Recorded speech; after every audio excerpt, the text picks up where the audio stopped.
Hey everybody, we back. Breaking the mental chain. We ain't going nowhere. We're gonna keep pushing these, keep trying to reach our people. We're gonna keep trying to educate our people. Um, I'm hoping I can get a couple of family members to actually come in and be part of the conversation tonight, which is diversity, inclusion, and mine. And I should have said, and our ADOS family. Um, I know a lot of times we don't understand. We connected. Um, I tell the story of my father, I tell the story of my mother. I know sometimes I wanted to put what I did on what I wanted to do is kind of connect the dots of tonight on this diversity inclusion. How a lot of times these things are actually what we are watching is the way they try to they move things a lot of times. This diversity and inclusion conversation to me pretty much buries our story under it, because a lot of times what they really want to do um is to basically is sell us on things are getting better, and because we talking about it and things should be getting better. The truth is what you find in these conversations is almost like they training whites how to be better and become better racists, if you would want to say in a way of being. It's like that's what you watch going on. Is that they teaching them the right words to say, how to say it, how to act. But what I find when I enter into these spaces with the conversation that I have, because I understand the conversation got to be had. It ain't about somebody talking nice to you. It ain't about somebody saying, "Oh, I'm sorry, that was bad." That don't pay your bills at night. I actually listened to a lady, one of the council members, right in Winston-Salem, Forsyth County. Winston-Salem right now is saying they want to do reparations. They want to do an official apology for reparations and to push it to the national platform from the state. Well, the lady said, "Let me make," and the lady was Miss Soprano, Scipio, Annette Scipio. She pointed out in this when they did this interview that reparations was not about money, was not about payment, that it was about the apology of what had happened to blacks, that whites would be willing to apologize. That what was so touching to her. It's not about money. And what I kind of thought about was, okay, if it's not about money, and yet we was locked out financially in this country, and you telling me it's not about money, and I'm saying, can I take this apology? Can I take this apology and tell my landlord, the person I rent from, hey, I'm giving you an official apology because I'm not gonna be able to pay my rent, and so on. My light bill, tell them the same thing. I'm just gonna give you an official apology, and that should pay my light bill. Unfortunately, that is not how it works in America.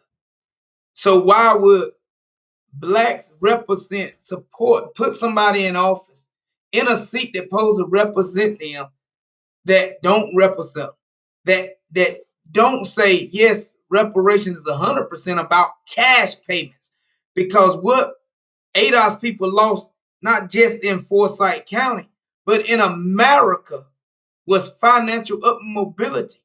So what it's gonna take is a redistribution of wealth, and that's direct cash payments to these people, because that's what we lost was money. We didn't lose your sympathy. You never had none. And we don't really care none now about your sympathy. What we care about is what we owe. So we must move away from the selling ourselves on the fact that, hey, it's the symbolism, the emotionalism behind things is where the real power lie. Don't none lie there. Today I stopped and talked to a brother. I saw a Muslim brother, and the brother was handing out newspapers. So I stopped and wanted to confront the brother about ADOS and talk to him, had to talk, because he's selling newspapers for the Nation of Islam. So I asked the brother, I said, what do you think fixes the situation of the homeless man that's sleeping just a few hundred yards away from us, laying on a bench while he sells papers? I said, what you think will fix the fact that that man laying on that bench? He said, well, I think the Nation of Islam can do that, can take him off that bench. I said, I don't think so. I think you forgetting that the Nation of Islam has been here for a very long time. And he ain't just exist, it happened over a period of time. The Nation of Islam is not a big enough dignity to do what needs to be done for ADOS people in this country. They can only take in so much or do so much. We got a government that's big enough to fix us. I struggle with how we don't get the fact that we look for it somewhere else when it ain't big enough, and we know it's not big enough because even it has to submit to the power of this government. You see, they have to pay taxes.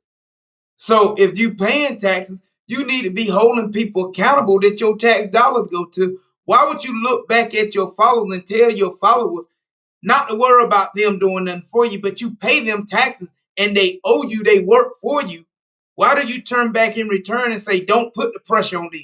Yet the brother talks to me about war, what war is, the art of war. And I say, war is, you tell me that we shouldn't look to this white supremacy system to fix us because it's a war, because we can't win. So you just told me out of your own mouth that you surrender. Well, ADOS don't surrender. And we ain't going to surrender. We fight into the very last breath, to the very last soldier left standing. We continue to fight. You never surrender.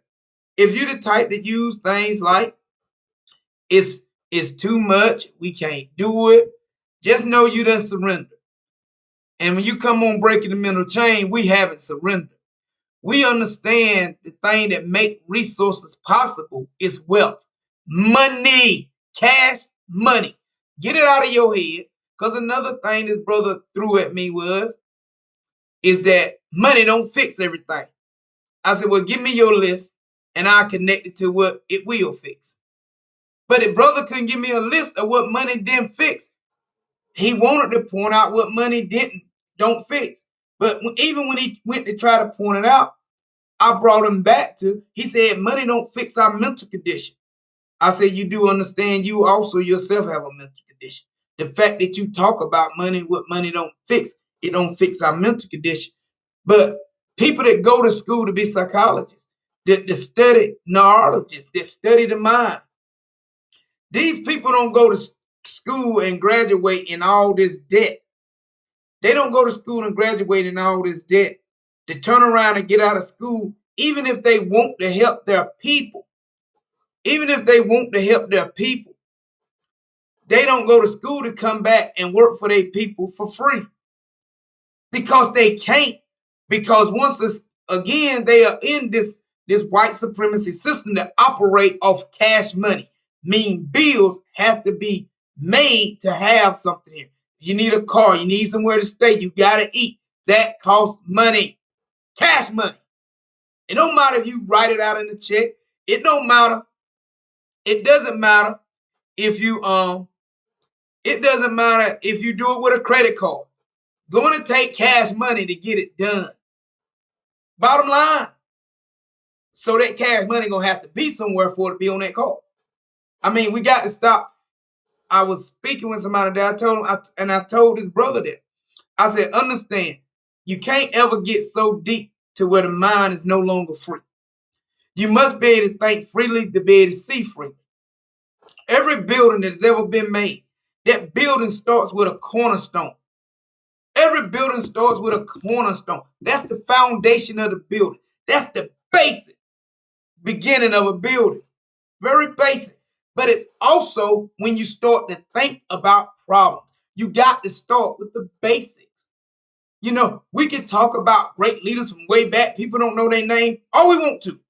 It comes right back to the basic though. And it comes right back to what starts to build. What we must do to build this building. You start with the cornerstone. The basic thing is what gives you opportunity? Money do. Hands down. The truth is you can be as smart as you want to be. With no money, it does you no good. You will be on that corner, homeless, starved out, and due to the fact of no money. You can be smart. If you ain't smart enough to understand it takes money to do almost 95% of everything we trying to do, and you argue against the basic, how you start to build a building is with the cornerstone. Money is the cornerstone. Stop talking like it ain't. Everybody want to keep talking like money ain't the cornerstone of starting the building. See, when the blueprints get drawn up, money got to be put out. Because even the blueprint ain't even free. So how do we fix our people without talking about how we get the money or not talking about a redistribution of wealth? How do you talk about separating from the wealth that you built in a nation? Don't talk to me about separating from what you done built. Once again, that's surrendering. That's all. We must be able to see these things. Money makes the world go round. Money doesn't fix it. Tell him to give me his check. Exactly. That's spot on. Tell him to give me his check. If money don't fix it, hey, everybody that said, let me get you go to work, give me your money. And we can talk. If you that big of a dummy, I mean, hey, roll with it.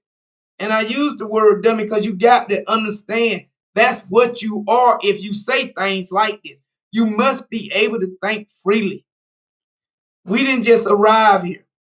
And like tonight's show, when I speak on a diversity discussion,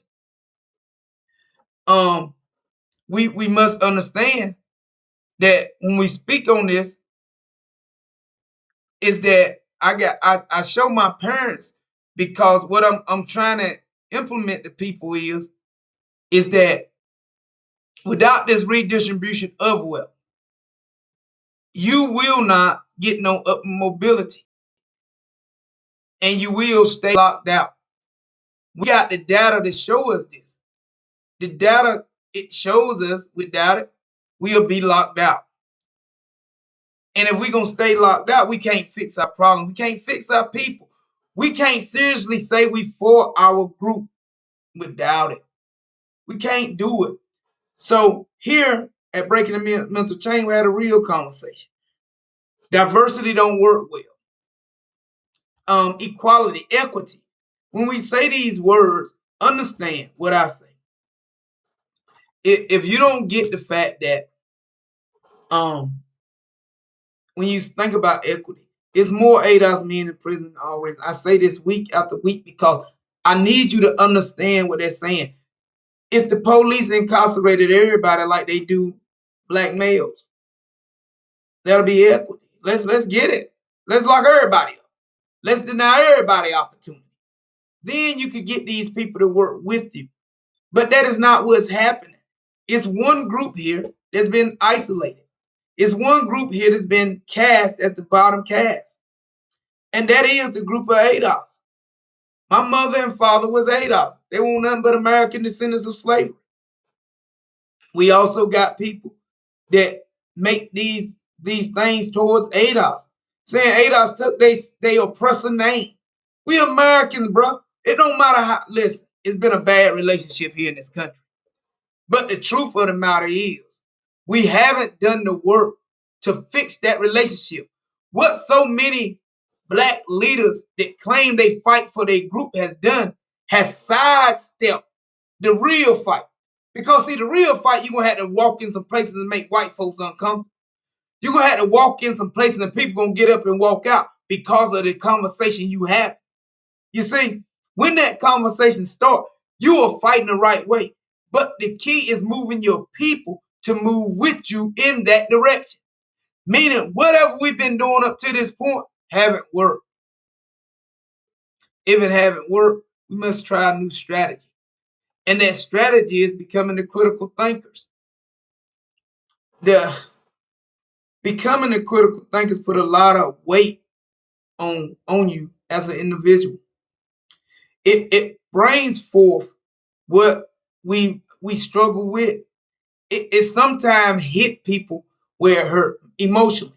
It makes them tune out almost, because it's like you telling them everything. You telling me everything I've been taught was wrong. You telling me that my daddy or mother didn't know what they was doing. What I'm telling you is, you supposed to be able to look back at your daddy, mama, grandma, granddaddy, and critique what they was doing. If you think you don't do that, that's a way. That's how the mind works. You supposed to be able to critique what they doing and implement it better, not to keep redoing it. That's the whole purpose. Matter of fact, I had an incident this week with my daughter where my daughter wanted to stay at school, that she wasn't really fond of God and religion. And she got told, no, don't do that. Don't do that, because if you do that, you may get treated differently. Now, understand that bothers me, because that's like what we used to do way back, where the parents might be in a household, they would talk junk about what whites was doing. But in the public, what they would actually do is drop their head and not look the white man in the eye and tell their kids to follow suit. What I am saying today is, we done doing that. We done doing it. We are done doing it. We must make everybody uncomfortable, and in an intelligent way of making them uncomfortable. And we must teach our kids to do that, because I will not live forever. My time is just as limited as anybody else. My number will come and I will die. It's guaranteed. It's guaranteed. That's just how this thing works. And we need to start accepting how this thing works and stop making it like it ain't normal. As I breathe now, one day I will not breathe. I have no problem with that, because death is guaranteed. We need to understand it is guaranteed. If you're breathing now, the day will come when you will not breathe. Plain and simple. That's as simple as it gets. I don't know why we making it. We make it more complicated than it is. It ain't that complicated. It goes back to the building and the cornerstone. This is it. Now, if you want to do something in the midst of while you breathing down until you stop, you can fight to change the way things are. Or you can sit back and watch the slaughter show and just complain in silence and never pushing to make things better. And tonight, that's basically what I want to do. I want to find out who out there that want to be part of the fight.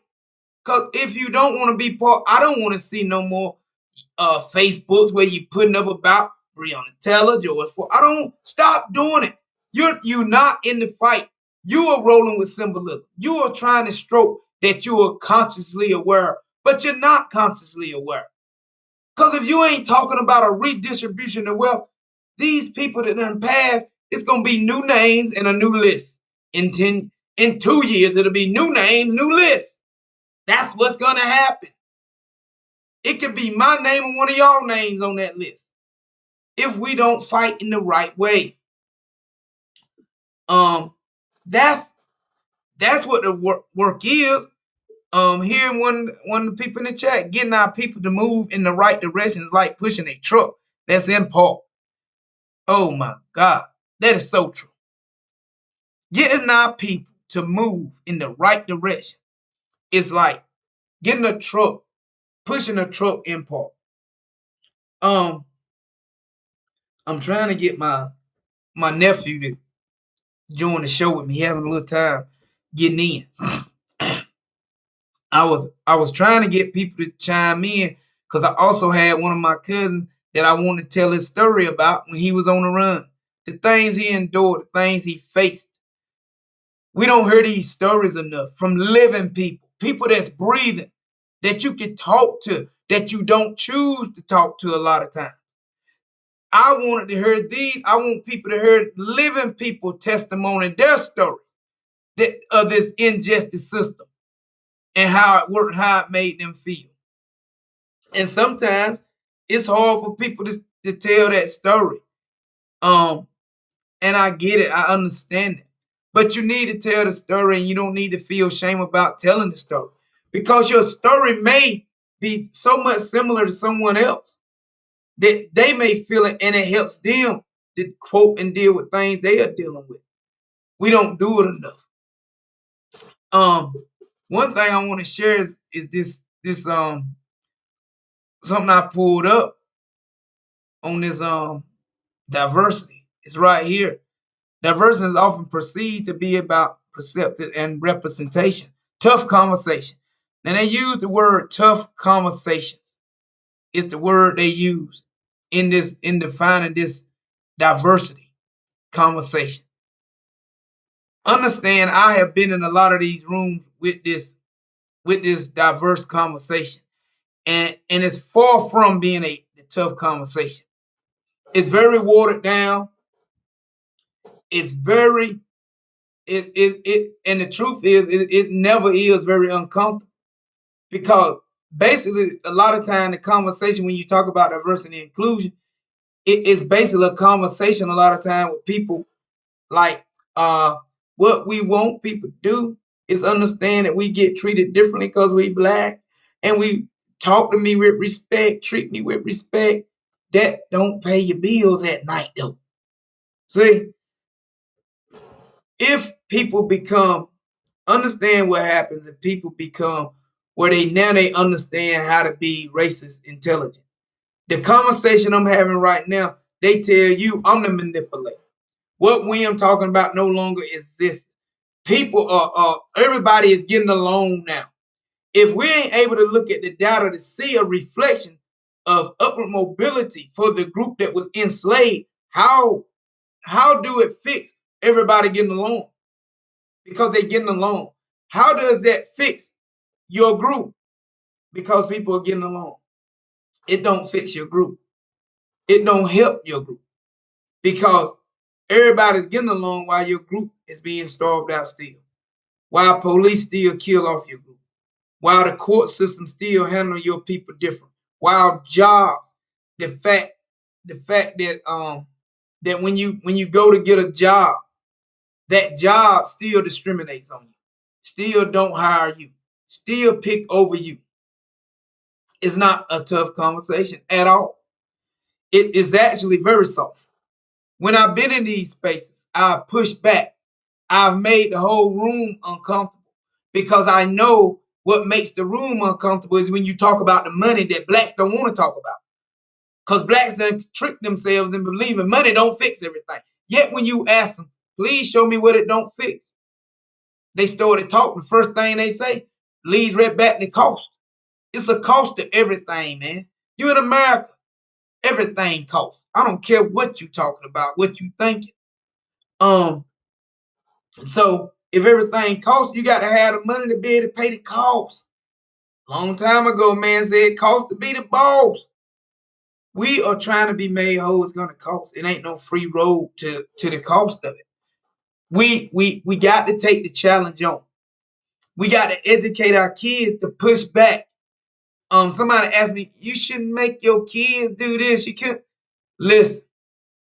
Our kids are going to also be oppressed by this.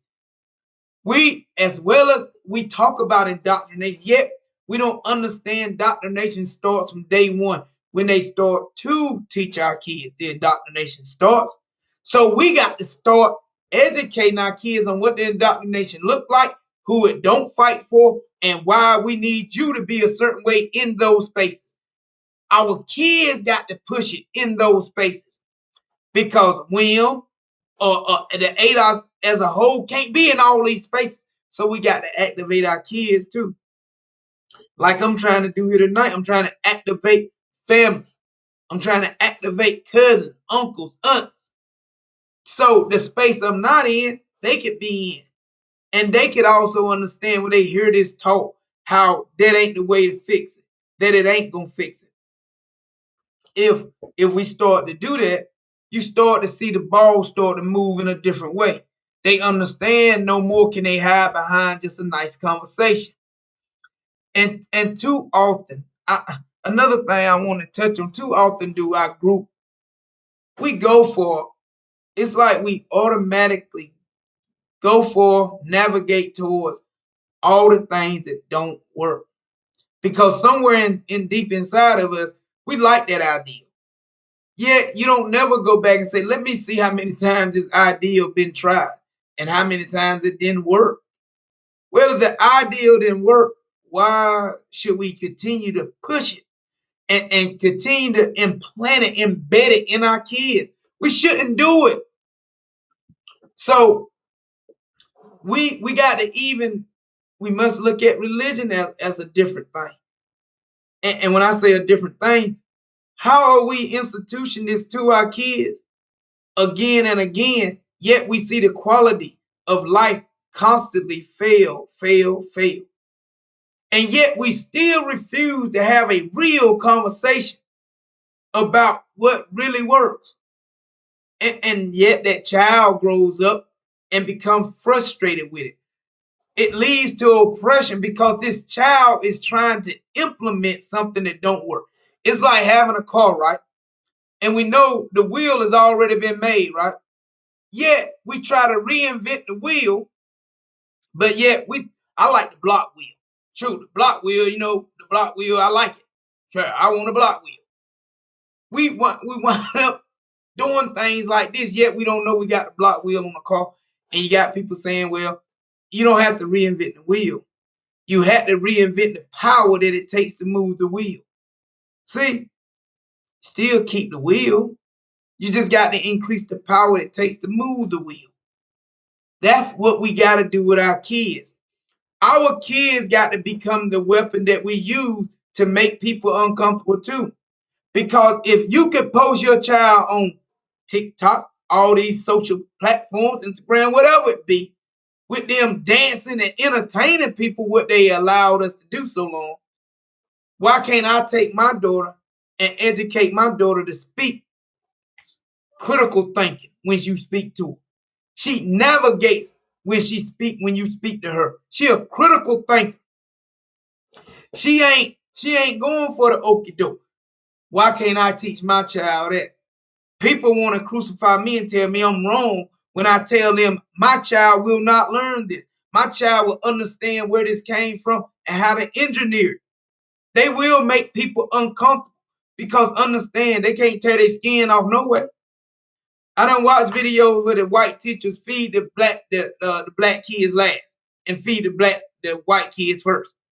None of those kids then push back on them or say nothing to them that made them be treated undifferent. It was just their lineage, their skin, the lineage they come from, they did it. So we got to stop telling ourselves, oh, I don't want my kid to be, they're going to be treated different because they different. This system was built on their difference. This system was built on starving them out. And it don't matter how they keep their head down, they still gonna have to deal with it. So why not educate them on how to push back? The truth is you never know what your child's true potential could be and what in the future they can hold the brain change. But if you teach them to keep their head down, they will never reach their true potential. Our kids are in this war too. I often tell people when you losing a war, the war talk go from women and kids, we leave them behind. If you start losing, you arm women and kids. And we are losing. ADOS is losing. So we got to arm women and kids, grandma and granddaddy. That's the truth. That's how it will go. Either you arm everybody or everybody be slaughtered. The only chance you got is to prepare everybody to fight. And that fight even starts with the kids. So we got to be able to understand that. Once again, I want to make sure I tell everybody, because I got right into the conversation. I kind of forget to tell people, subscribe, like the channel, hit the thumbs up button. And as always, we taking questions and answers in the chat.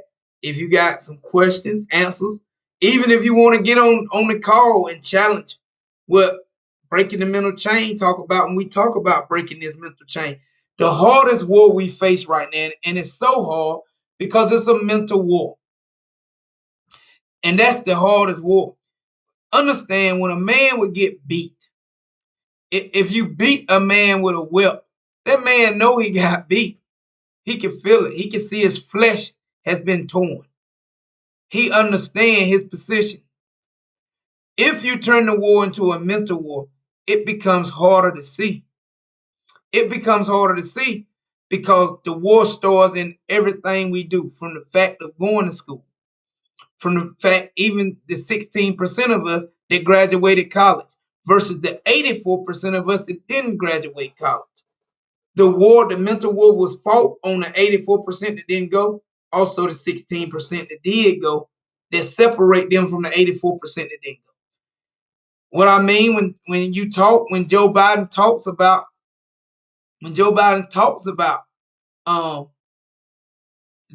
forgiving student debt, how you got so many black people that saying that's a good thing, yet they don't do the data behind the conversation, so they don't understand that Joe Biden ain't nothing but a slick politician with slick talk. They don't understand that 1.7 trillion that they say that been built from student debt, that 1.1 trillion is in white households, that 95% of them pay it off. You see, 94% of us, we take it to our grave. You see, and that don't help us as a group financially. So the mental war is harder because they don't think it's a bad thing, what Joe said.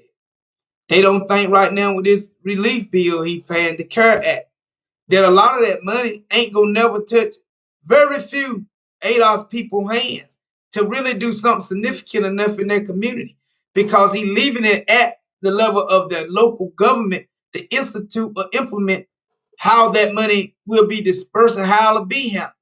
See, it ain't nothing mandatory coming from the federal government say this is what's got to be did with that money. So how I was just in a meeting and people were saying this money is like reparations. The money is like reparations that they sending. I'm like, how is it like reparations? It ain't specific to us. And it ain't no federal government saying this money can only go to the American descendants of slavery for business opportunity to redistribute wealth. This is the beginning of reparation, and more is to follow. They ain't saying that. They telling the locals, the local government, what it could be. They can make their mind up what it be used for. Now, if your local government, just like here in Forsyth County, what they did here to these people is they built a road. It was a Black Wall Street here, right here in Forsyth County. What they did is built Highway 52, went right through it, took it down, took it out. You see? They did that intentionally. So when you get elected official talking about the real key to reparation is the apology. That's what's good. That's a mental condition you're looking at. Hands down. It's a mental condition that you just witnessed. Yet you think because you're a city council that she don't have a mental condition. She got to have a mental condition. She can't connect the dots that when you take away people's businesses, you take away money. And you can't just apologize for that. You got to give back the money. And it's got to be cash. You see? So one cannot see the damage due to the brain. That's right. Because what we try to do, we try to convince ourselves of things. We get on social media. We hear all the time people talking about I'm grinding to get this money. People talking about, hey, such and such doing this and such. understand that all of these things distract you from being able to see how your living conditions are. If you cannot see how your living conditions are, how do you fix your living condition? Now, one thing I can tell you about my mom, my dad, as you will see in the picture, my dad was the kind of man. He never denied what the truth was and what it took to fix it. You see, he never lived in this fantasy way of thinking. He saw things what they was and he dealt with them accordingly. He believed in that if it's wintertime, we gotta have firewood to keep this house warm. He didn't get up in the morning and say, "Oh, I know I need that wood, but we can just think about being warm." No, he got out there and took his boys with him and his wife, and we all cut wood. Meaning we did the work. We did the work to get the wood back to the house to keep the house warm. What we're gonna have to do as ADOS people in this country, we're gonna have to stop sitting back telling people, I'm gonna just pray about you. I'm gonna just pray about it. That's a mental condition. That's not how it really works. I need you to physically get involved. Prayer, when you say you pray, it gives you the opportunity to sit back and say, I'm not going to do anything else. There's nothing else need to be done because my Jesus fight my battles. And all of history, everything we have endured shows differently than that. It says there's a war going on. Either you to protect yourself and you defend yourself and you fight for yourself, or you're going to get hit. You're going to get hit. And diversity and inclusion is just another hit.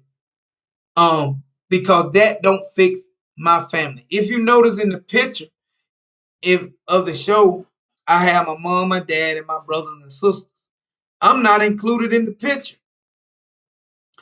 because at the time of the picture, I was incarcerated. Now, and that's why I posted this picture. This picture says so much that even within our family, I think, even amongst my brothers and sisters, we forget.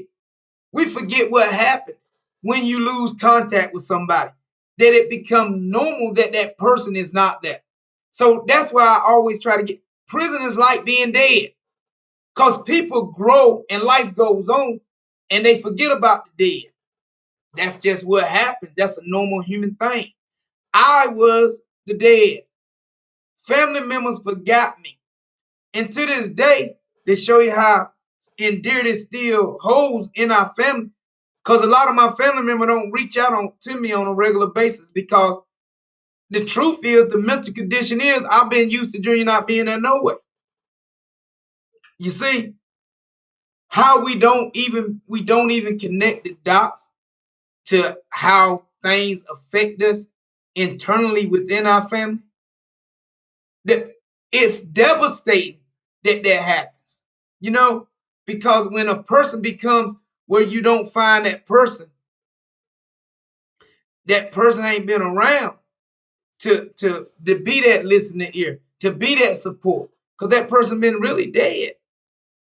Your life been without them. You pretty much start working without them. Then life kind of comes back around. That person get killed, die off. Then you find yourself, oh my God, he's died. Oh, people falling out over the casket. I watched this in my family. People fall out over the casket. Yet you didn't pick up the phone. You didn't interact. You didn't even try to find out what they had going on. But now you're trying to convince yourself you love a dead body.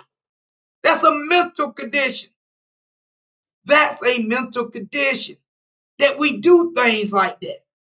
That when a person dies, we turn that person into this iconic person. But when they was breathing, we never took the time to listen, to try to help them, to try to work with them, But when they die, we do these things. This is why I say breaking the mental chain. It's so many pieces to this chain. It's so many things that we do that are so unnormal that we done made normal. Listen, we must understand the living is who you can connect with. The dead is gone. If you cared enough about falling out over the dead casket, why you didn't care the same for the living? See, I say I love my people, and when I say I love my people, meaning that's what got me engaged in this fight. The situation of my people. I ain't waiting for all of us to die to get involved in the fight. See, my family, I call my family on a regular. I reach out to them, I talk to them, and I constantly draw the line of the problem they dealing with back to our wealth position. I know so many don't understand that is tied to everything we dealing with, from the uncertainty of job employment, from from from the um is hitting home in the future, and sadly it will be late. This here is my nephew, and me and my nephew talk a lot on a regular. I wanted him to come in and join, but I think he having trouble connecting. One thing I remember when I had my nephew to come stay with me. Now, cause I love him, and he was in the streets. I didn't want him locked up and didn't want him killed. You see, so I said, let me go get my nephew. I need to be able to reach him. Now, my nephew, when he came and stayed with me, it was a different ball game. I didn't do a lot of things the way his mom and dad did things. Because they pretty much, he told me what they would do is say, you need to go to church. Go to church. Me, I was like, listen, nobody ain't going to save you. And it definitely ain't going to be this thing they call God. He told me out of his own mouth the night I told him that, is that he couldn't even sleep. It bothered him so bad of what I said. Well, I started telling him to read thing, to research thing, and he started to do that. Understand, the blunt went away from his mouth. He stopped smoking the weed. See, what I did, it didn't give him a route to allow something else to say, well, it's just because something working on me. God working on me. I got to fix myself. I made him hold himself accountable for his actions. And at the same time, I educated him on what would be the cause and effect of his actions if he kept running that street, if he kept smoking that weed, that you're a target. These people want to see you incarcerated or dead. Bottom line, ain't no way to sugarcoat it. They want to see you incarcerated or dead.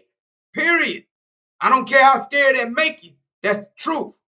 Now, even you can educate yourself in the way I'm trying to show you, moving by the data, moving by your lineage, understanding who you are and what these people plot is against you.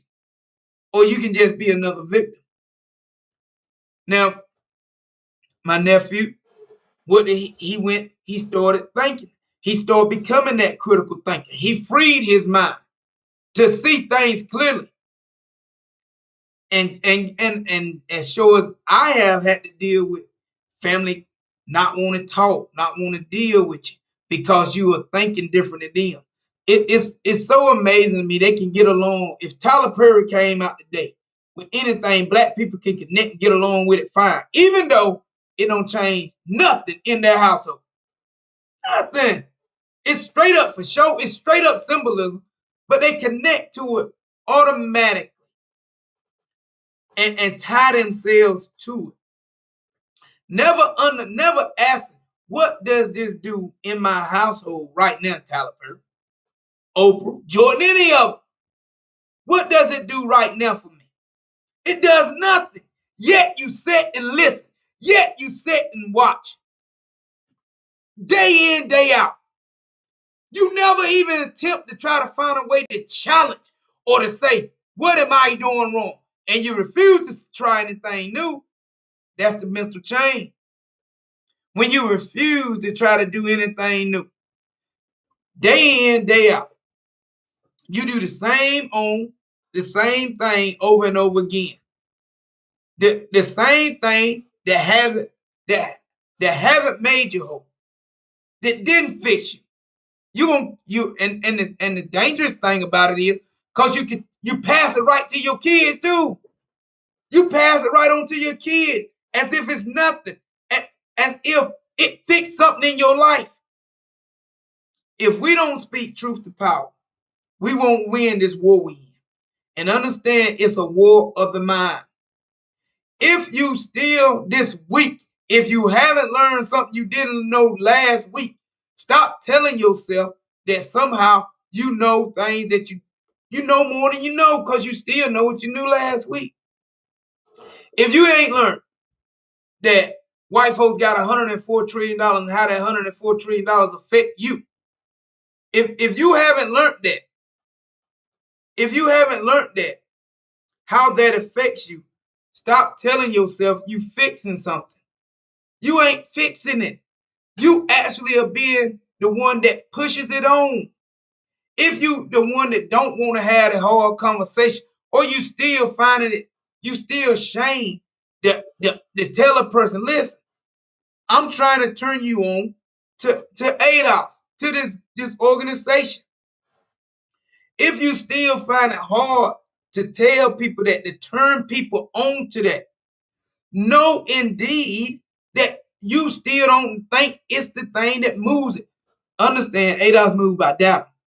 The effect of policies, our history, our lineage, that brings forth facts. If you listen and following and supporting somebody that can't connect those 5 things back to your lineage, you're not going to fix this problem. They will not fix this problem. It's amazing to me that people follow. It's thousands, millions of people following things that they can't even connect these 5 things, yet they still listen, they still follow. That's a problem. That's a mental problem. If the person you follow, once again, I repeat this, because you need to think about this when you're listening to people. If they ain't giving you data, and if that data is the way they're giving it to you is for their own gain, what I mean, if they giving you data for their own gain, meaning that they give you data, right? They say things like, hey, what I need to get this school or these buildings going is your grants money. Because black people spend $1.2 billion in grits. You give me your grits money and I can educate your child. What they doing then is for themselves. And we call that do for self. That's a do for self when you try to find data to shame you with. ADOS is using the data to get you policies that make you whole in a country that your ancestors built. That's what ADOS doing.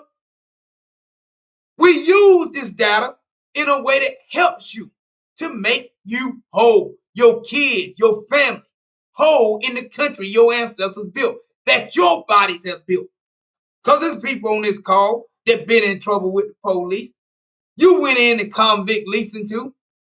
They did you the same way they did your ancestors, because the prison is legalized slavery. We must come to terms with these things, because if we don't come to terms with them, we can't defeat them. If we keep re-implementing, you can't keep, the system is broke. So what do we do to fix it? ADOS is the answer. Well, I tell you, if these people can't connect the dots to these things, these people can't fix these things. I was on another call, and I listened to people talk about things that, and they can't connect the dots to them. And I always tell people, if you become a critical thinker, you understand everything is connected. You got white women talking about they're against abortion. And I say, what I need you to do with that white woman, I need you to call that white woman out. Ask her, do she support reparations? They like, why would I do that? Abortion has nothing to do with reparations. I say abortion have everything to do with reparations. They say, how? It's simple and plain. Don't tell me you want to see life brought into this world, yet the life that's brought into this world have no financial upward mobility. So the truth of the matter is, you basically want to see that life suffer, because I was a child, and if I don't have upward mobility, I can't feed and make sure my child have upward mobility. So you don't care about the child. Can't care about the child without caring about the parent. See, the parent is owed a debt. If you care about the parent, you got to care about redistribution of wealth to the parent, and that is direct cash payments to the descendants of slavery. I don't care what understand every topic that we can talk about. I can connect the dots back to it's going to take a redistribution of wealth. I can do that. If you ain't at the level of what you think you know, if you can't do that, you're not at the level you think you at when it comes to helping your people. Period. I don't care if you know who Pharaoh was, who was the Egypt that built the first stone in Egypt. That ain't gonna help you here in America. We got to be able to connect the dots to what help us right here. What we got to understand in Egypt is that was just like here. It was a fight for power. The structure of power is what you witness in Egypt. The structure for resources. That's all over the world. People have always fought over resources because that's how you survive. That's how our group survive. It's the fight for resources. It's not unnormal. We as blacks try to make this unnormal. It won't no different in Egypt and nowhere else. They fought for resources. The people that had the power fought to keep the power. That's what it's going on here in America. It's no different anywhere. We can understand and grow up and be adults. It's about resources. That's why it's always about money. Stop telling yourself it's deeper. It's not deeper. Because if it is, I go back to what somebody said in the chat. Give me your check then with your deep self. Give me your check and you can carry on. Nobody ain't giving up their check. Yet they say these things. If it was deeper than money, don't go to work. Show me how your deepness gonna fix your problem when you can't pay your bills. It ain't gonna fix your problem. So it goes back to the cornerstone. You trying to forget the cornerstone. We got to always remember what it takes, what the cornerstone is. A fight for resources. Our people don't seem to think we need anything. Because a lot of times, as the person just pointed out in the chat so clearly, a lot of times our group is the biggest racist group towards one another. Because the first thing we'll do is try to point out what Negroes will do with their money. But we don't point out what white people do with their money. Understand, I read an article a while ago. In this article, it talked about a white woman paying $50,000 to clone her dog. $50,000 to clone her dog. A dead dog. To clone it. How many of you got $50,000 right now to try to save your child's life? If your child needed $50,000 tonight to save their life, who on this call got that $50,000 to save their child's life? See, the problem is we think they do all the right things with their money. They don't. They just got so much of it. They got so much of it. It makes them appear to be very intelligent. Very intelligent. $50,000 to clone a dog. I'm talking to people tonight on this call that if their child life depending on it right now, they can't come up with $50,000. Matter of fact, if their own life depending on it, they can't come up with $50,000. I got a white woman paying $50,000 on a dead dog. And I'm arguing with my people how we got to have wealth and a redistribution of it. They trying to kill me with religion. They trying to kill me with everything. My own group is challenging when I say this. Listen, my daddy, my mother worked for money. It was never enough. It led to no up mobility that trickled down to their kids. Their kids fell right behind them, working to do what? Make other people money to benefit them. That gave them up mobility. A lot of you might like to say, well, your parents should have tried to have their own business. Well, black people love talking about having their own business. Had a brother hit me with it today. He got his own business. I asked, did his business align for politics that help his people, though? Now that's the question I asked. He was puzzled. He got puzzled when I said, do your business support policies that help up mobility for your people? He said, well, I don't think that's what my business meant to do. So basically your business in line with white capital. And yet you talking about your people not having money. So if you want your people to support your business, your politics got to in line with them, not white capital. If your politics in line with white capital and your people can't support you, your business collapses. And I can tell you those white capitalists ain't going to support your business. Your business is done. It's over. If you don't know that, you don't understand economics. You think because one or two whites walk in your business, somehow they support your business.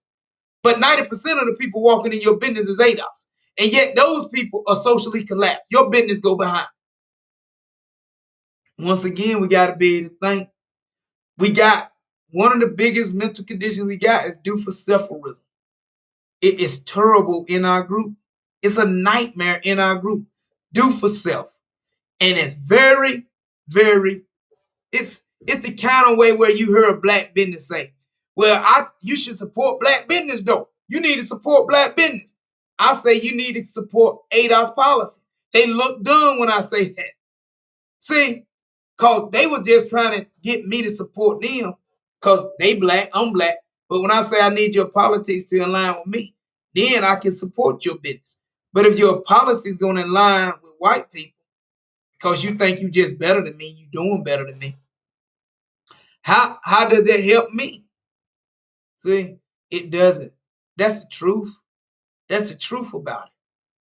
So when I say we got to become the critical thinkers, we must become like, hey, this is very true because this is definitely Nixon. Oh, this is, yes, because Nixon basically listened to Malcolm saying the things he said and took it and re-engineered and reintroduced it to black people to support this way of thinking. Yet those black people didn't understand that don't help your group though.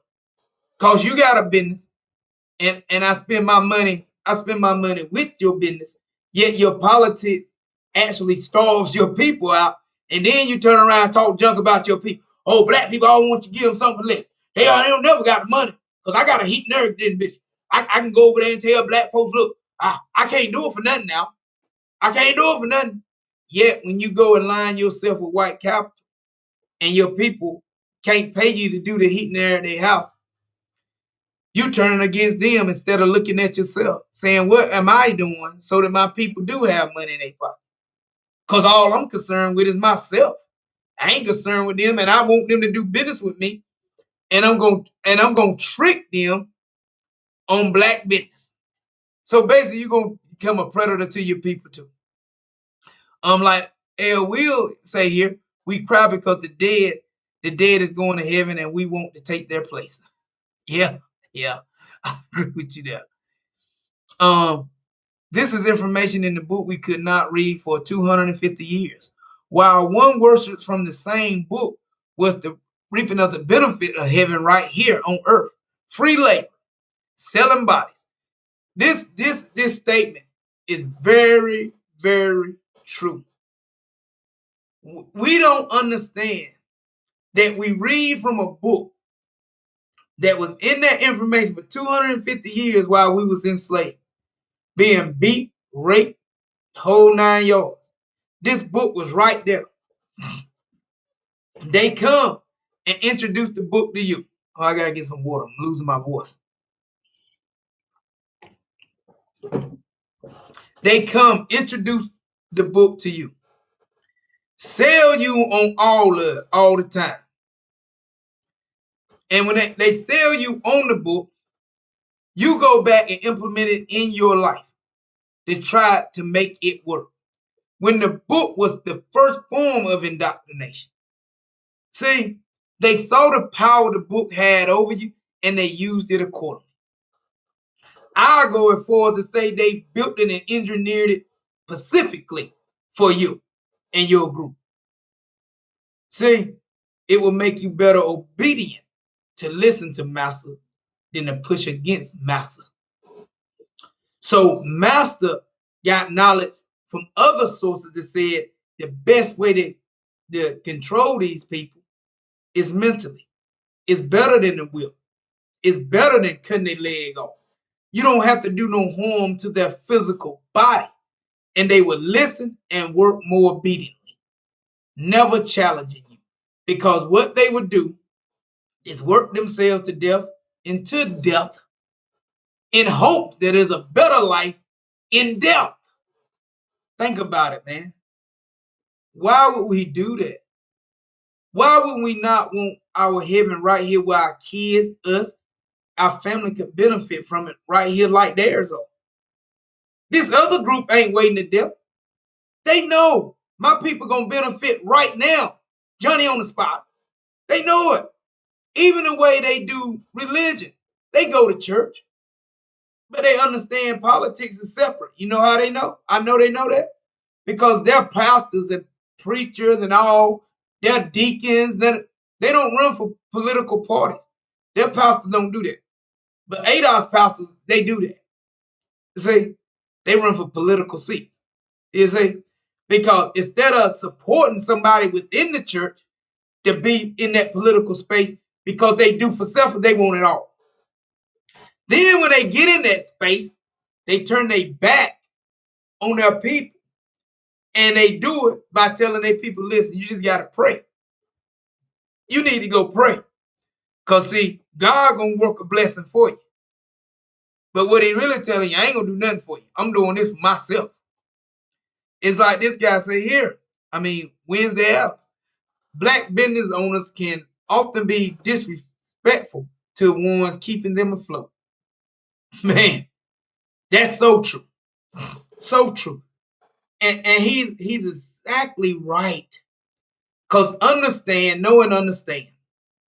When they say, you begging, you come in here begging, you ain't never got no money, y'all broke, y'all ain't got no money. See, that's disrespectful to a group that comes from slavery. And yet you say to me, you want me to support your black business. We got to get to the point where we know and understand these things. We got to push back on all people. They look at religion from a power perspective. That's that's exactly what they do. Yet that power they look to it in don't reflect in their life.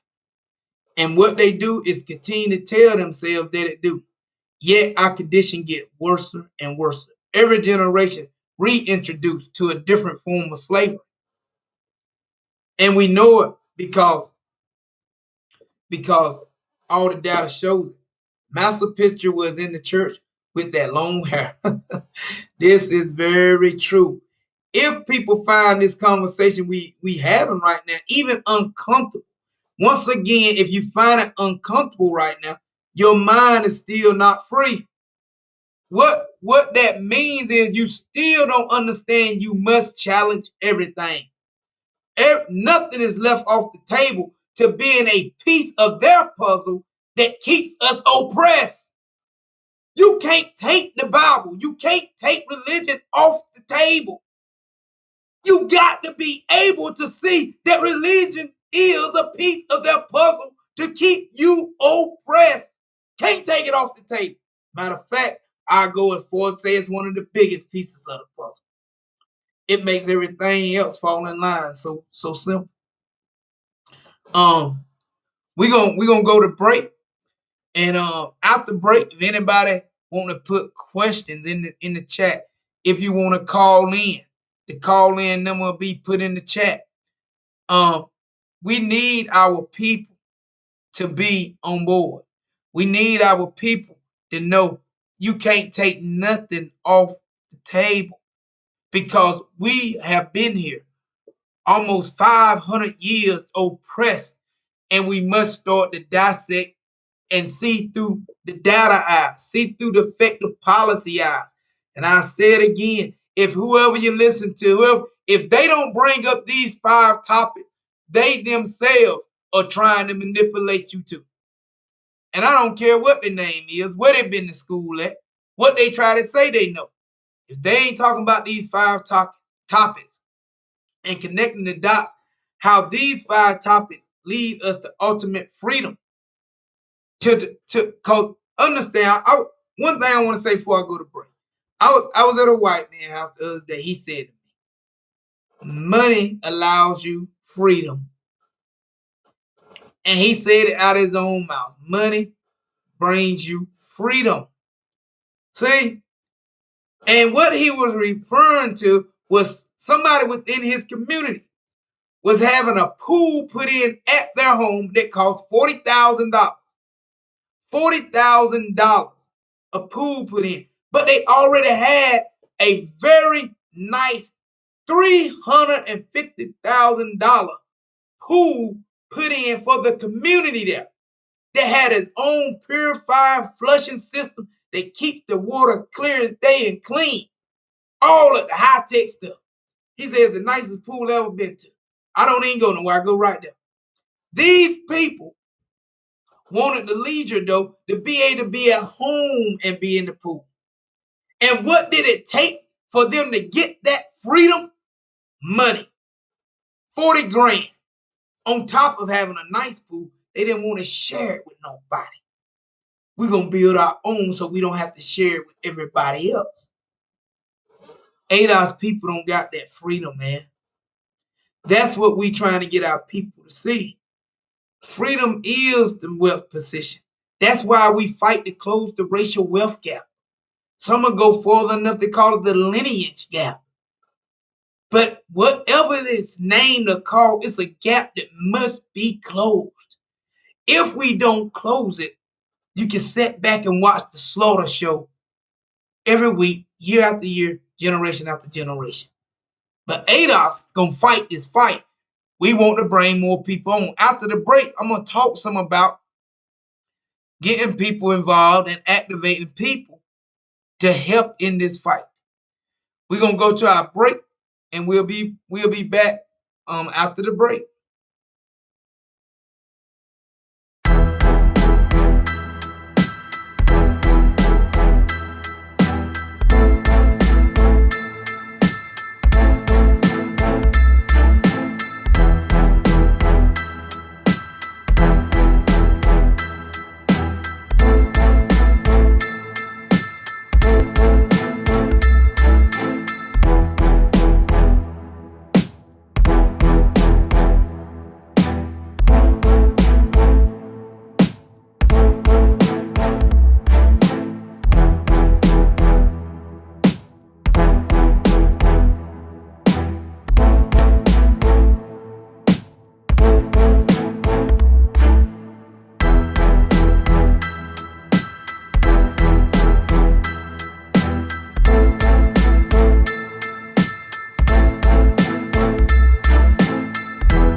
We back.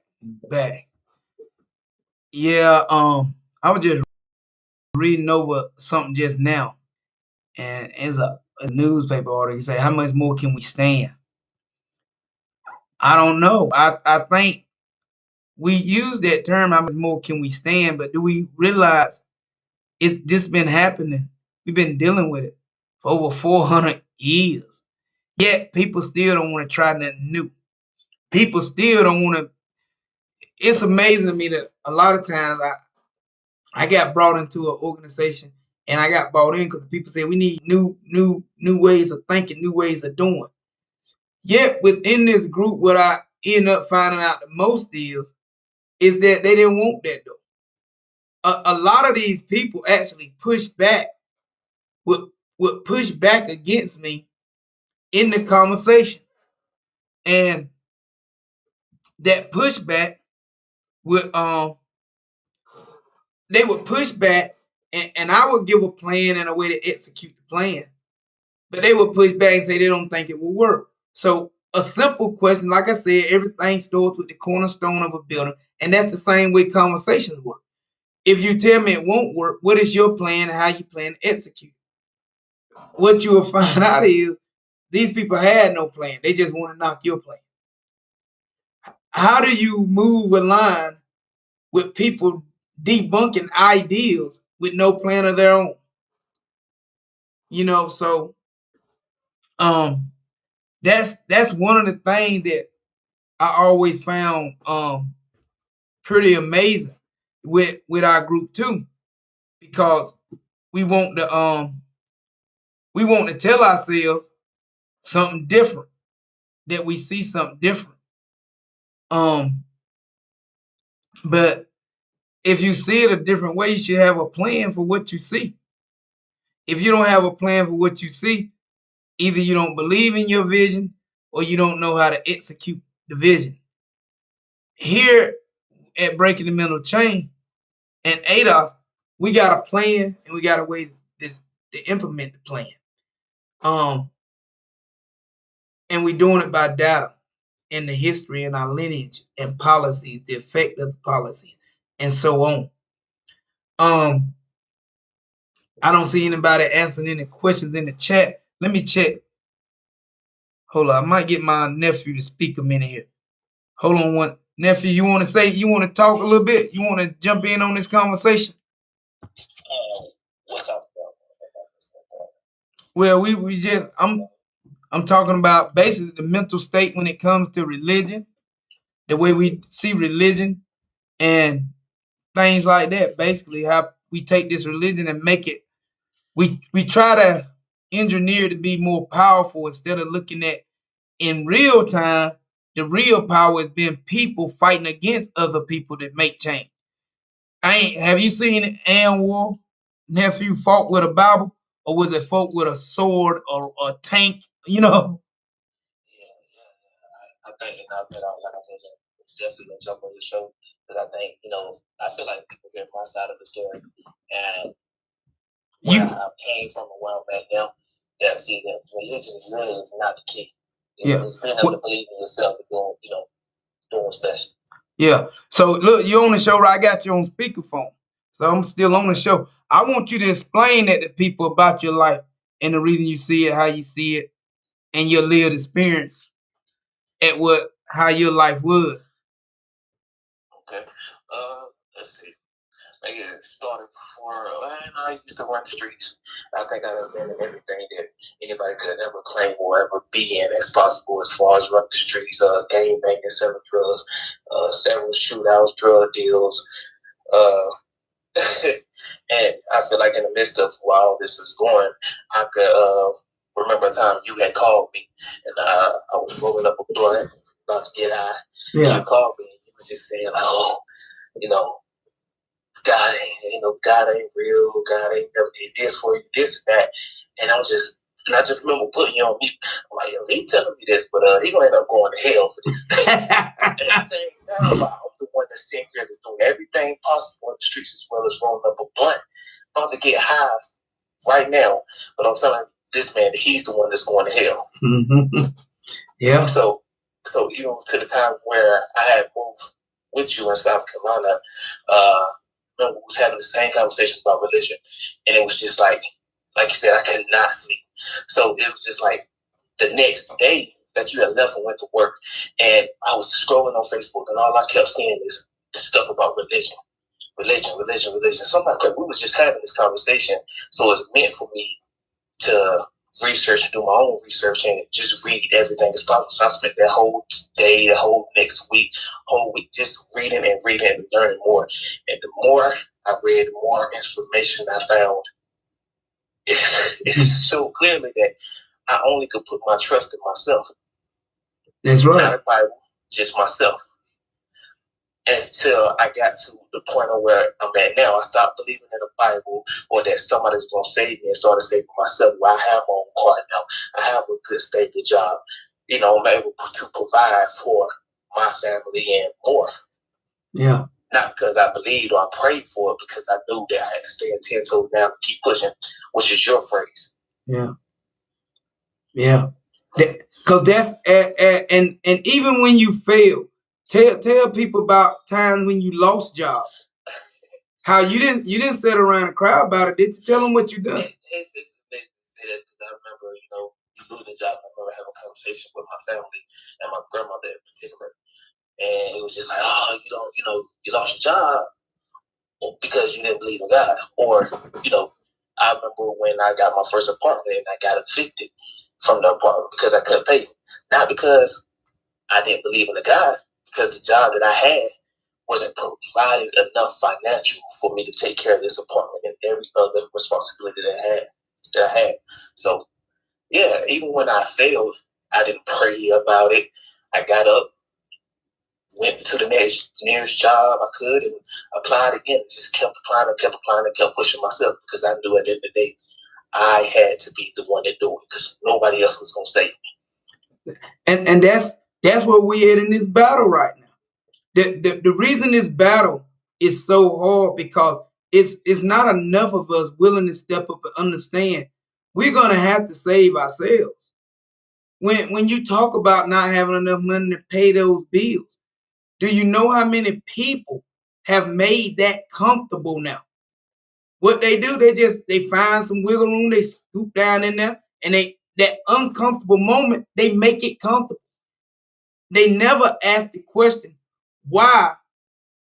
Why would I make it comfortable? Why don't I do something to fight it? You see, you by what you had learned from me, you saying, yo, I know I gotta fight. I can't make this uncomfortable situation comfortable.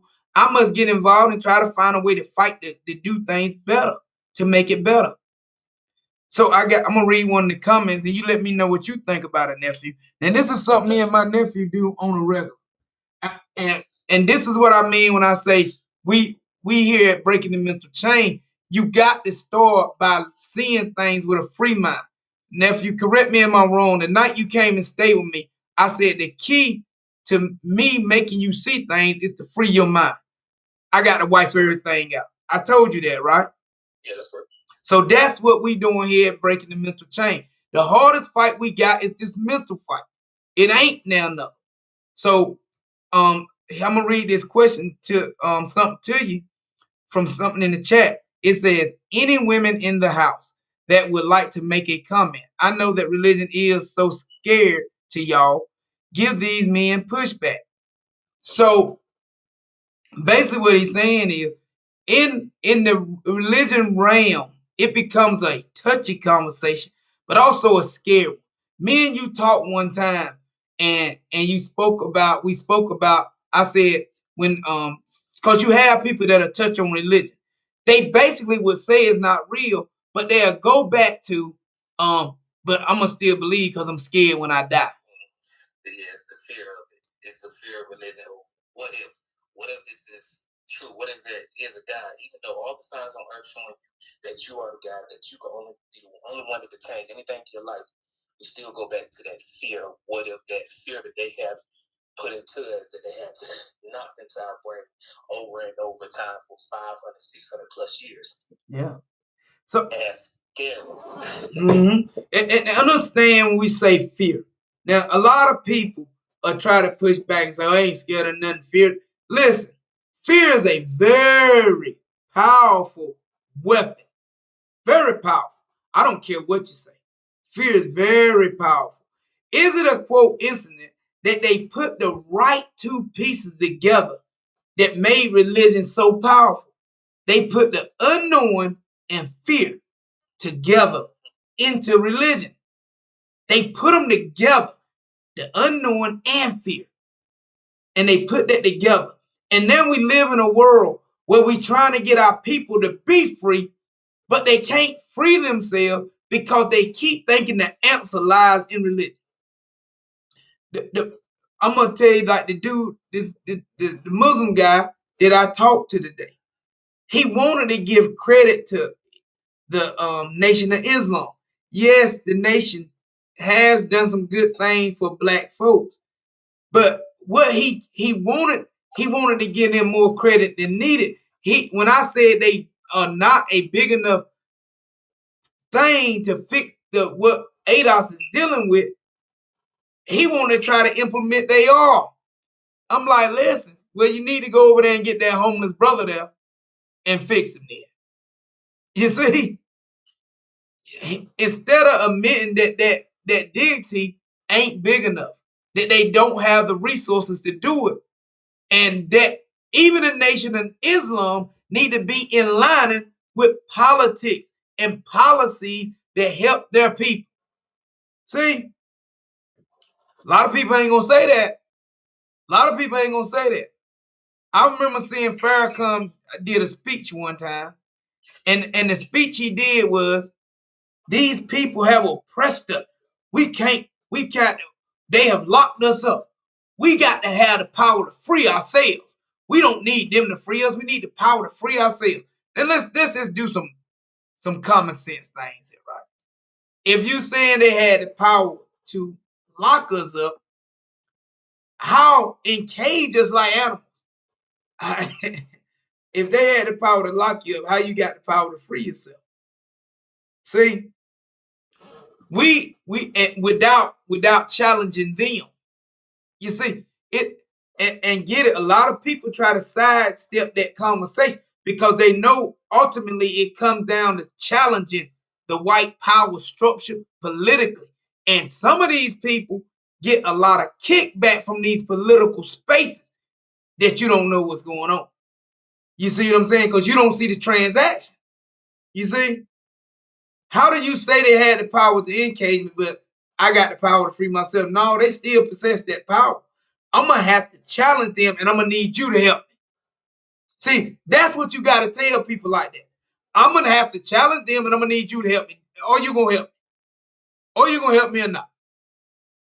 See, when these people don't want to help you challenge them, know that they already have told you that I don't stand in solidarity with you. Wouldn't you agree with that, nephew? Yep. Yeah. See? And this is true. They limited. See, so they too got to stand in solidarity to push with ADOS politically. Because it's all hands on deck. And if anybody running away from that power, that means they don't stand in solidarity with the policy that we're gonna have to have made. Christianity than men, I would argue it has more to do with personality, more than anything. That's I he right on that. Because that's another thing. When they started the manipulation, it was anchored toward emotionalism. That women are more emotional than men. You see, these people, nephew, when you agree these people are definitely playing chess, they definitely know, because for them 400 years, 250 years they did these things. They put tests on us to study how people act, man versus woman. They used us as them lab rats. Wouldn't you agree with that, nephew? Yep. Yeah. They had 500 plus years to sit back and study and watch, observe, and to run tests on us, and everything they have done so far have worked to the T. Yeah. So go ahead, nephew. No, I was just want to say, I remember hearing somebody say that if you want to hide something from a nigga, put it in a book. Yeah. And it's just amazing that it's we choose, we'd rather watch reality TV than to do something to focus on our own reality. Yeah. That's very powerful when you're talking about that we sit and look at something called reality TV, yet it's the furthest thing from reality.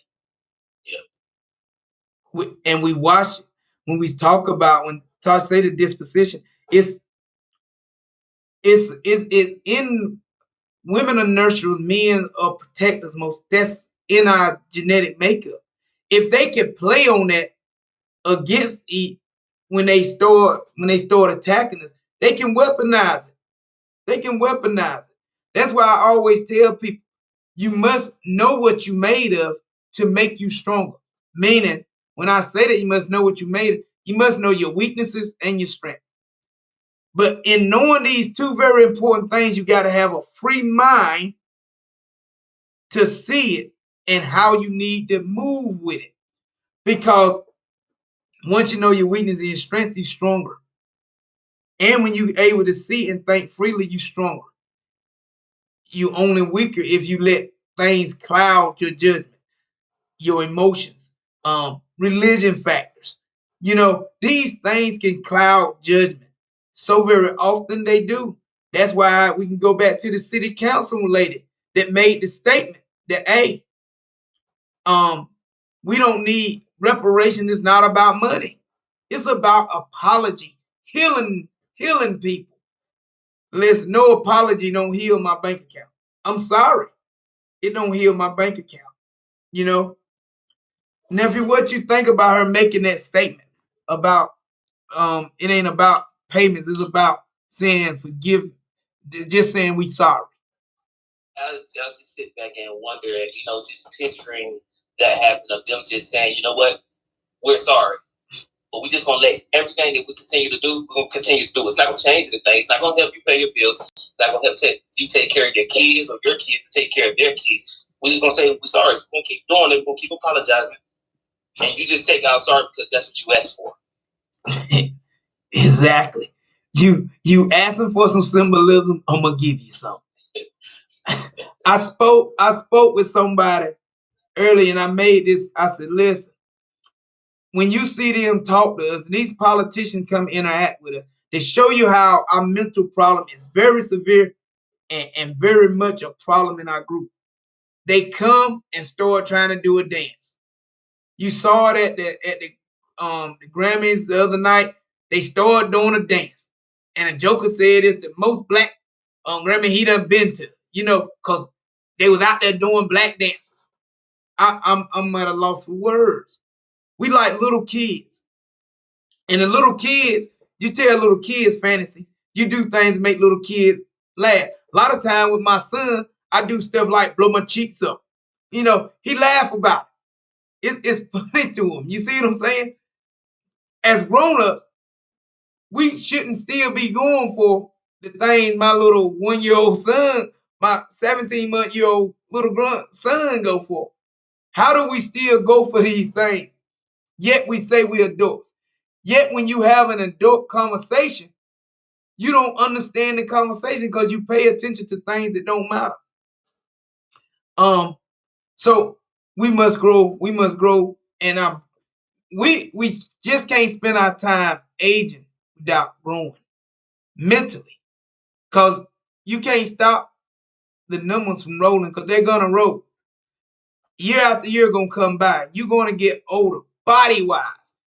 But what about the mental state? Yeah, post-traumatic slave syndrome. Yeah, that's a good read too. What we just got from Tasha in the chat. Yeah, it does. And that's what happened. You got to think she take that position because that's a child, and her job is to protect that child. So when we think about when they took always in slavery, they would take the strongest male, and in front of everyone, they would kill that male, whether it be tie him to 2 horses and rip him in half, because that sent a message to everyone. This is what will happen to your son or daughter if they think they can be stronger than me. You know, it's we we must know that they did that intentionally. That's why I say if we understand what they have did to manipulate us, we become stronger. But if we deny that the manipulation has happened, we become weaker. What you think about that, nephew?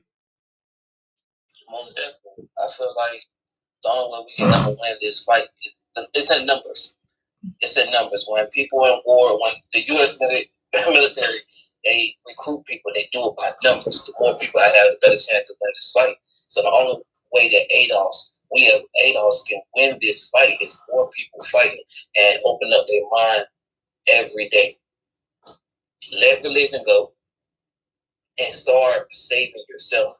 Because if you don't, it's not only going to be kids of my age or children as your son is going to suffer from it. His kids going to suffer from it. Their kids are going to suffer from it. So we don't fight now; we fall later. That's right. That's the truth. And I always say, even if you want to hold on to it, you got to find a place for it and find a space for this politics because they don't go together. That's hands down. That's why I brought up about how white churches operate. Their pastors don't go take political seats. They know they don't go together. Only in our group that happens. You see, once again, a mental condition. It happens in our group. Um, so I want to bring the show to an end. That's my nephew. He'll be being on. I'm gonna get him to be on some of these calls with me. We gonna I think the war starts when we must get the young involved, and we must use the young to reach out to other young to get them involved. So we got to start reaching our nieces and nephews and engaging them and get them involved. We no longer can let them sit back on the fence and fall for the tricks like these organizations like Black Lives Matter are throwing around. We must be the voice to our nieces and nephews too. I would want to say that to everyone on this call. That's the main reason I wanted my nephew up here. Because I pressure my nieces, my nephews. Nobody sits around me without having a conversation or freeing their mind to be involved with helping free their people. As I said before early in this call, it's all hands on deck. That's my kids, my fiance, my mother-in-law, my anybody in my circle is gonna be put in this war. Nobody can go high because we need all hands on deck, and we need all them hands on deck to know and understand. We need you to apply pressure wherever you are. We need you to apply the pressure to get things done. So before I end, I want to tell people I want you to share this video. I want you to sit down and have a conversation, no matter who it makes uncomfortable. I want you to go to your kids, your nieces, your nephews, and ask them how they feel about when they have a problem and you just send them to the Bible. Ask them for their honest opinion of it. Ask them, do it really hurt? Do it really help? Or do they just tell you, I feel better? But the problem's still there. You see, if we want true answers, we got to be able to take the true answer and work with it. So that's what we doing here at Breaking the Mental Chain the ADOS way. We're going to have the tough conversation because we got to challenge all aspects of this trauma because it's true. As Tasha has pointed out here in the chat, it's very true. And I would have this book she talking about here. I would advise all people to read it because this book will show you it's a lot of good stuff in it. I listened to her when she did her YouTube and it talked about her book and some of the ways she pointed out a lot of the things we do. It's in us. It's in us. And it do affect how women raise their kids. So she's spot on with it. So I want people to watch the closing. If you want to join ADOS, if you would like to donate, you can donate. But it costs you nothing to hit that like button. It costs you nothing to share. It's totally free. You know what I'm saying? So go ahead, nephew. Yeah, I just wanted to close it out by saying that I'm looking forward to being on the show to show people that age does not give you wisdom. Explain that to him, nephew. I'm way more intelligent than a lot of adults that I run into. That they ask me, "Wow, you must have been to college," and I have. It's just common sense that we clearly do not use and we don't have at the end of the day because of religion. It all falls on religion. But age does not give you wisdom. I am only 25 and I am more intelligent than people that went to college, graduated, got their master's, their bachelor without a college degree. Yeah. So and what would you give that credit to? Then it started when you started to free your mind and be able to see things. Most definitely. And that's all it took. Once I let religion go and I started holding myself accountable, that it took my mind further than it ever could be ever. So, yeah, because you understood the way the mind works. It's a basic concept. For the mind to continue to learn something new, it's got to be free. If it's something standing there in your way to block the mind from being able to increase that intelligence, the mind eventually don't grow. So, yeah, we got to be able to see this thing, and that's why the name of our show is we're gonna have to break the mental chain to attain reparation. We got to stop telling ourselves what we don't deserve because we deserve that and more. Because this nation wouldn't be what it is without us. So we're gonna close out, and I want to say, listen, as always, a soldier's first battlefield is his own mind. That's the soldier's first battlefield. So now that we know what the soldier's first battlefield is, it's time to become chess players and stop being chess pieces. All right? Listen to the closing remarks. Everybody have a good week.